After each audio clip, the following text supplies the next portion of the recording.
सभी को नमस्कार। आज हम चर्चा करने वाले हैं जिस टॉपिक पे वो बहुत ही महत्वपूर्ण है और आपके अपर निजी सचिव पद की दृष्टि से लोक सेवा आयोग में जो उत्तर प्रदेश में आजकल चल रहा है वो बहुत ही महत्वपूर्ण शीर्षक है। तो आज हम आपको पत्र लेखन के बारे में बताने वाले हैं। और पत्र लेखन आपको पता है कि इसमें 2 पेपर होने हैं। फर्स्ट मीटिंग में आपका जीएस 100 मार्क्स का और सेकंड मीटिंग में हिंदी डिस्क्रिप्टिव होगी, आपको लिखना पड़ेगा उसमें। और जीएस में 100 नंबर के वो ऑब्जेक्टिव होते हैं, आपको ये पता है, हमें दोहराने की कोई ज़रूरत नहीं है। चलिए, आज आपके सामने स्क्रीन पे कार्यालय आदेश का प्रारूप दिख रहा है। आज हम जिस पत्र के बारे में बात करने वाले हैं वह कार्यालय आदेश है। कार्यालय आदेश को अंग्रेजी में ऑफिस ऑर्डर कहते हैं। दोस्तों, कार्यालय आदेश एक प्रकार का पत्र होता है। इस पत्र के अंतर्गत आइए हम मेन बातों को समझते हैं और इसे रटने की, याद करने की कोशिश करते हैं। कार्यालय आदेश का प्रयोग सामान्यतः आंतरिक प्रशासन संबंधी अनुदेश जारी करने के लिए किया जाता है, जैसे कि नियमित छुट्टी की मंजूरी, अधिकारियों और अनुभागों में कार्य का संवितरण, नियुक्तियां और स्थानांतरण आदि। कहने का मतलब यह है कि कोई सरकारी डिपार्टमेंट है, ब्रांच है, अनुभाग है, विभाग है, मंत्रालय है या कोई भी सरकारी कार्यालय है, तो सरकारी कार्यालय में जितने भी वहाँ पर कर्मचारी, अधिकारी लोग होते हैं, तो उनमें भी तरह तरह की गतिविधियाँ दैनिक रूप से चलती रहती हैं। जैसे कुछ उदाहरण यहाँ पे दिया गया है कि कोई अधिकारी, कोई कर्मचारी छुट्टी पे जा रहा है, तो उनकी छुट्टी मंजूर हुई है या उनकी छुट्टी रद्द की गई है, इसको वह कार्यालय उस तत्संबंधी कर्मचारी या अधिकारी को एक लेटर के माध्यम से जारी करता है सूचना। छुट्टी मंजूर हुई है तो भी वह उनको कार्यालय आदेश के जरिए संबोधित करेगा। या इसके अलावा अधिकारियों और अनुभागों में कार्य का संवितरण, किस अधिकारी को कौन सा काम करना है, किस कर्मचारी को ऑफिस का कौन सा काम करना है, उसका जो विभाजन करना है एक तरह से, वह भी कार्यालय उनको संबोधित करता है कार्यालय आदेश नाम के पत्र में। और किसी का ट्रांसफ़र हो रहा है, एक ऑफिस से दूसरे ऑफिस को ट्रांसफ़र हो रहा है, एक ब्रांच से दूसरी ब्रांच में ट्रांसफ़र, स्थानांतरण हो रहा है, तो इसके लिए कार्यालय को यह अधिकार है कि वह आदेश जारी करे।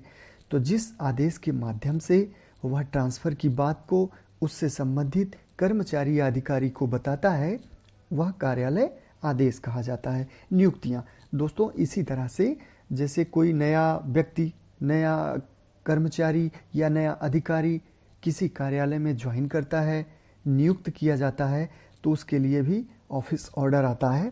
हम कभी आपको ज़रूर ये एक वीडियो अच्छा सा बना के आपको देंगे जिसमें ऑफिस ऑर्डर कैसे निकाला गया है, किसी की अपॉइंटमेंट हुई है, किसी की नियुक्ति, कोई ज्वाइनिंग, ट्रांसफ़र, तो हम एक फॉर्मेट आपके लिए सरकारी कार्यालय का ज़रूर आपको दिखाएंगे।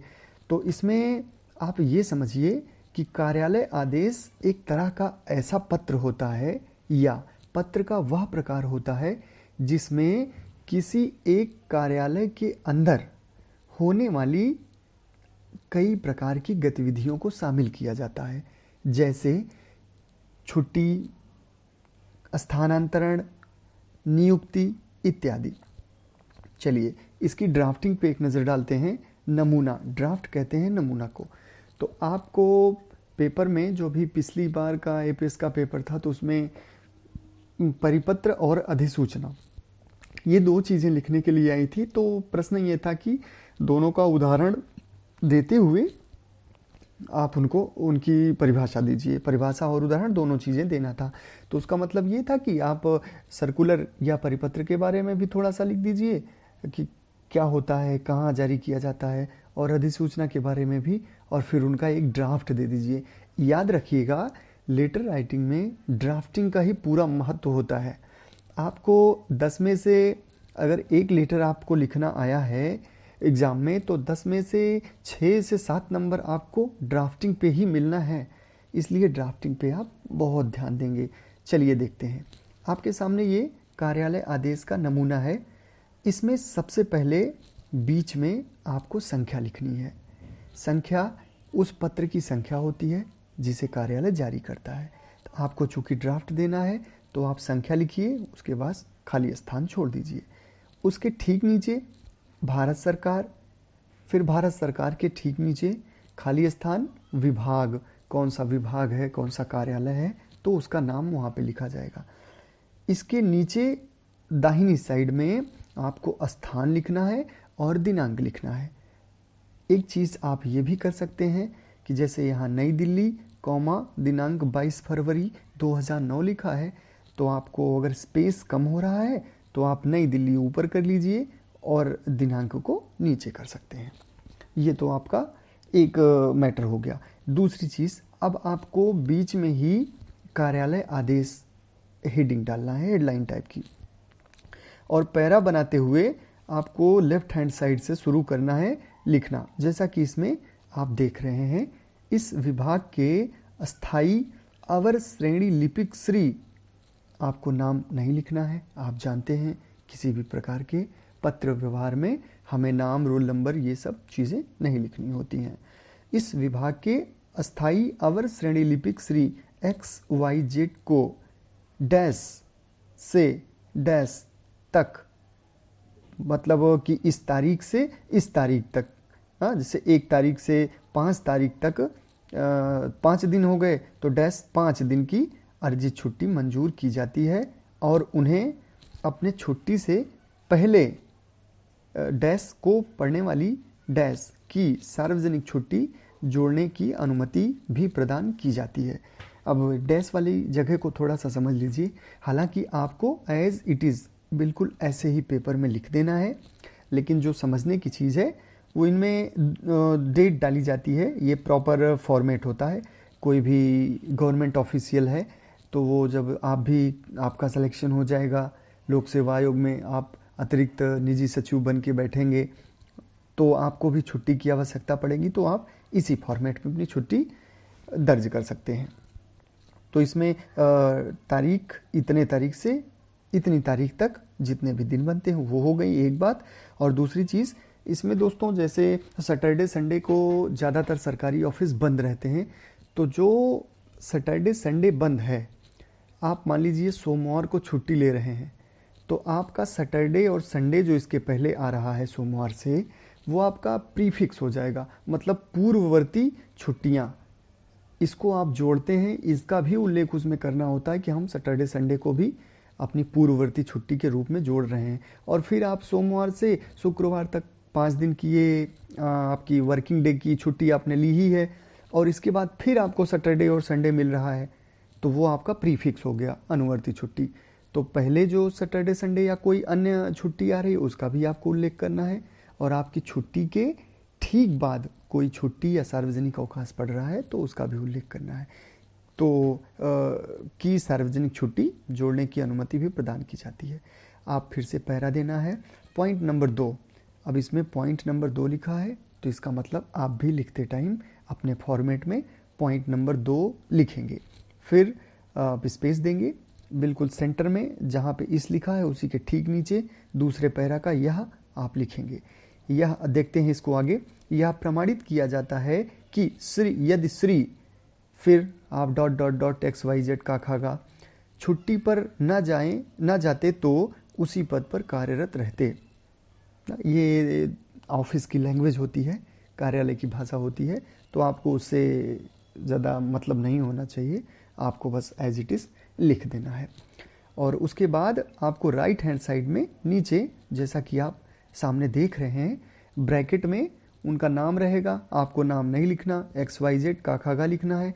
अब आपको पद नाम जरूर लिखना है, किस पद पर जो छुट्टी मांग रहा है।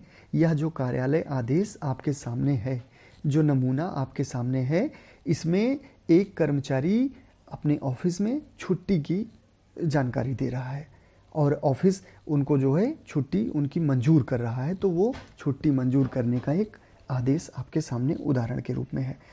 तो नाम के बाद पदनाम होता है, नाम लिखना नहीं है, तो नीचे अनुभाग अधिकारी और फिर संपर्क दूरभाष संख्या या ईमेल आईडी, फैक्स जो भी हो, आप उसके ठीक नीचे।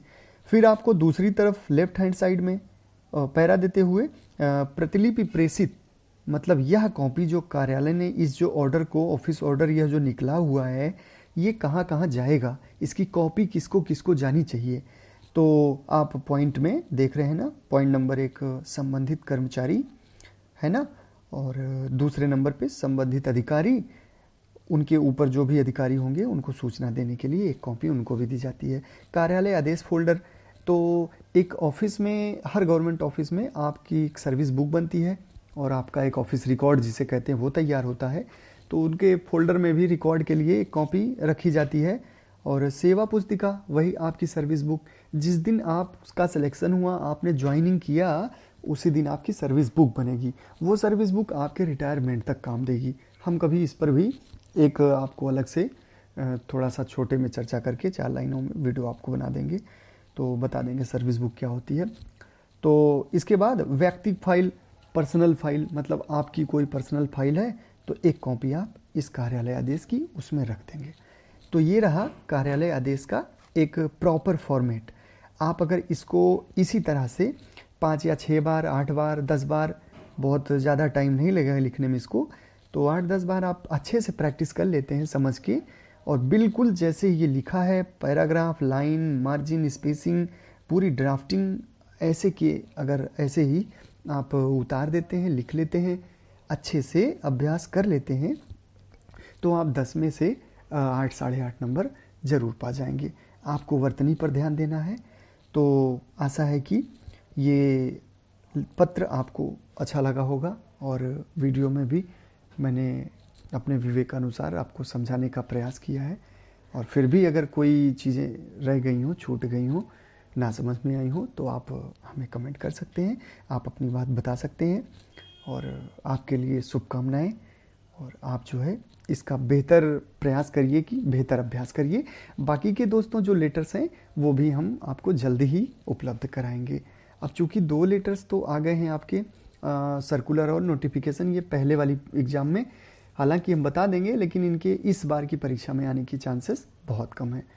चलिए, आशा है आपको ये पसंद आया होगा और आप ईमानदारी से इसका अच्छे से अभ्यास करेंगे। Good night.